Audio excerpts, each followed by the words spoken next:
Welcome to Showtime with পান্না। আশা করি তোমরা সকলে ভীষণ ভালো আছো, আমরা দুজনেও বেশ ভালো। আজকে হচ্ছে আরেকটা রবিবার, আর আমরা বেরিয়ে পড়েছি। আমাদের বাড়ির ঠিক সামনেই একটা এই রকম জায়গা আছে। এখানে অনেক লোক বিকেলবেলা হাঁটতে আসে, গল্প করতে আসে, জগিং করতে আসে, দৌড়তে আসে, সব কিছু করতে আসে। তো আমরা ভাবলাম এখানে আজকে আমরাও ঘুরে বেড়াই, জায়গাটাকে এক্সপ্লোর করি, আর সাথে তোমাদেরকেও দেখাই। চলো দেখি।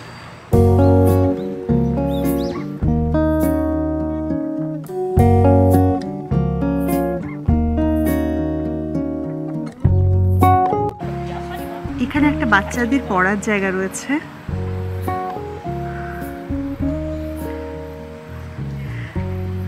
রাস্তার ধারে দেখো কি সুন্দর সুন্দর মূর্তি বানিয়ে রেখেছে, এত সুন্দর লাগে। যখন হাঁটতে হাঁটতে ক্লান্ত হয়ে যাবে তখন এই জায়গাতে অনেক বসার জায়গা রয়েছে, এখানে চাইলে বসতেও পারো। ওখানে দেখো একটা গাজিবো টাইপের করা আছে, এদিকে দেখতে পাচ্ছ।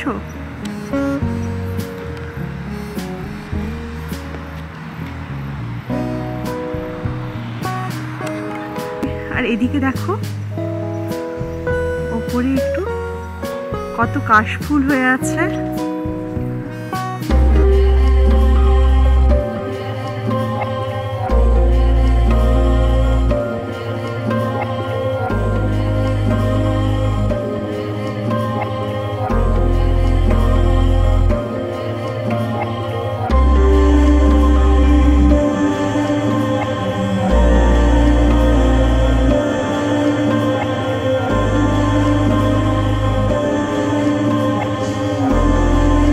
যখন প্রথম হাঁটতে শুরু করলাম এই রাস্তাটাতে, তখন আমি সত্যি বলছি আমি ভাবতে পারিনি রাস্তাটা এতটা সুন্দর, এতটা বড়, আর এত লাইভলি হবে জাস্ট জায়গাটা। আর পুরো রাস্তাতে যে গাছগুলো আছে, অটম কালার অলরেডি চলে এসেছে, তো মানে অল্প অল্প হলেও চলে এসেছে। এত সুন্দর লাগছে দেখতে। বাচ্চাদের মাঝে মাঝেই বেশ কিছু খেলার জায়গা আছে, বেশ কিছু জিম আছে। এদিকে দেখতে পাচ্ছ একটা বাচ্চাদের খেলার জায়গা আছে, সবাই এনজয় করছে। গোলাপের সাইজগুলো চেক করো, বিশাল বিশাল গোলাপের সাইজ। মানে দেখতে পাচ্ছ কতটা বড় হলে এই গোলাপ আমার হাতের কাছে আমি নিয়ে রেখেছি, পুরো হাতের ওপরে। কি বিশাল বিশাল সব গোলাপ দেখেছো। দেখি রেড আছে, আর এই পুরো জায়গাটায় ভর্তি গোলাপ আছে।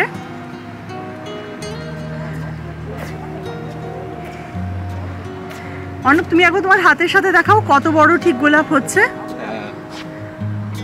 এটা তো তাও একটু ছোট তারই মধ্যে, কিন্তু still it is too much. মানে আরো বড়। এটা আমি জানি না, এটা হাত যাবে না হয়তো তোমার কাছে, কিন্তু একবার দেখো গোলাপটা। ওয়াও, এটার একটা অন্য কালার। এটা ছোট হয়ে আছে কিন্তু কালারটা ভীষণ সুন্দর, অসাধারণ দেখতে লাগছে।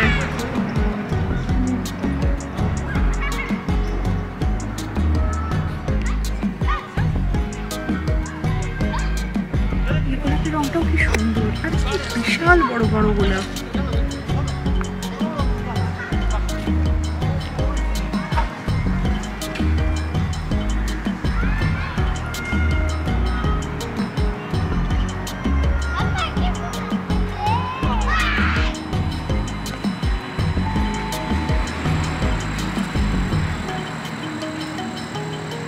অর্ণব কাছে ওখানে পোহাং সিটি ট্যুর ম্যাপ দেখতে।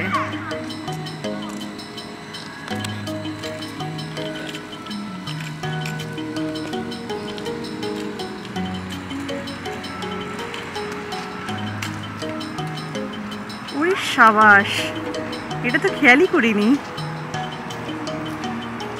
কি সুন্দর আলো জ্বলছে দেখতে পাচ্ছ।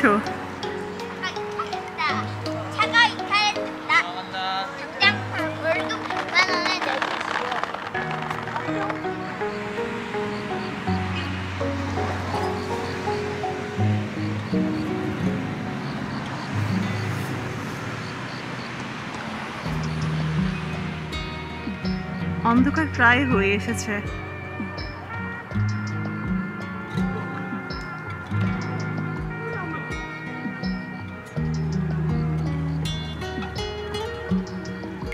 এই গাছটা দেখতে পেলাম, একদম ঝাড়ের মতো হয়ে আছে, কিন্তু তার ফল হয়েছে বেগুনি বেগুনি বেরির মতন।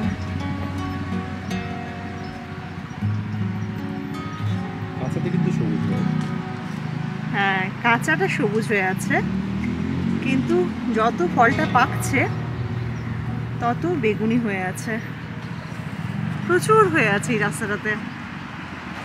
দূর থেকে তো আমি ফুল বলে ভেবেছিলাম, বাট যখন কাছে এলাম তখন বুঝতে পারলাম যে এটা অ্যাকচুয়ালি ফুল নয়।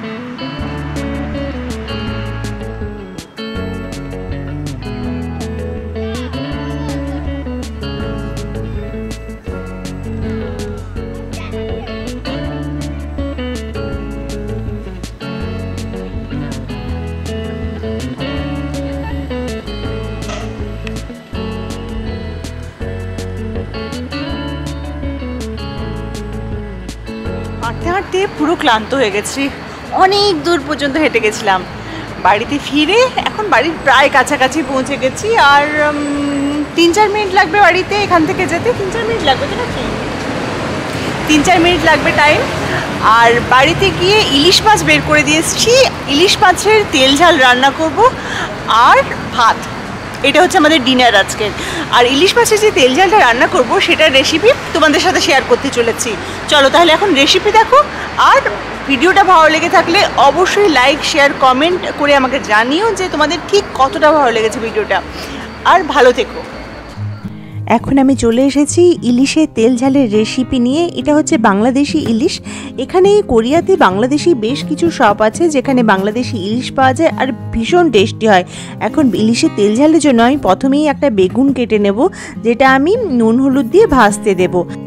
আরেকদিকে আমি 2 চামচ সর্ষে ভালো করে বেটে সেটাকে জল দিয়ে ছেঁকে নিয়েছি, যাতে কোনো মোটা অংশ সর্ষের মুখে না লাগে ইলিশের তেল ঝালের মধ্যে। কড়াইতে আমি সর্ষে তেল দিয়ে দিয়েছি। এবার এই তেলে বেগুনটা ভালো করে ভেজে নেব। আমি কিন্তু ইলিশটাকে ভাজছি না, ইলিশটা আমি কাঁচাই দেব। কাঁচা ইলিশ তেল ঝোলের মধ্যে অসাধারণ খেতে লাগে। এবার সেই তেলের মধ্যে কিছুটা কালো জিরে আর কিছু কাঁচা লঙ্কা দিয়ে দেবো। কাঁচা লঙ্কাটা নিজের স্বাদ অনুযায়ী যতটা ঝাল খাওয়া সম্ভব ততটাই দেবে। এর মধ্যে এবারে জল দিয়ে দেবো, একটু বেশি করেই জল দেবো, কারণ ইলিশটা যেহেতু কাঁচা আছে এই জলের মধ্যে ইলিশটা সেদ্ধ হবে। তো এখন একটু বেশি করে জল দিচ্ছি, পরে ইচ্ছে মতন ওই জলটাকে শুকিয়ে নেবো। এরপরে দিয়ে দেবো ওই সর্ষে বাটাটাকে, যেটাকে আমি মিহি করে ছেঁকে রেখেছি। এরপরে এর মধ্যে হলুদ গুঁড়ো আর নুন। এবার এটাকে ঢাকা বন্ধ করে ফুটতে দেবো।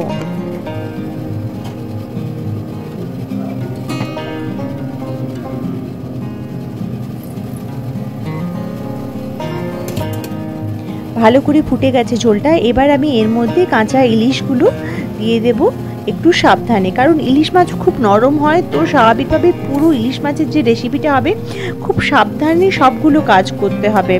এবার এই গ্যাসটাকে রেখে দেবো মিডিয়াম ফ্লেমে 8 থেকে 10 মিনিটের জন্য।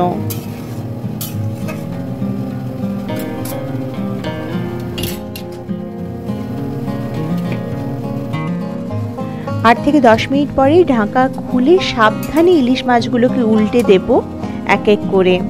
এই সময় ইলিশ মাছ প্রায় রেডি হয়ে গেছে।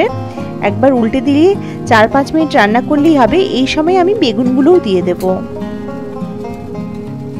এরপর ঢাকা দিয়ে আরও 4-5 মিনিট রান্না করলেই রেডি আমাদের ইলিশের তেল ঝাল।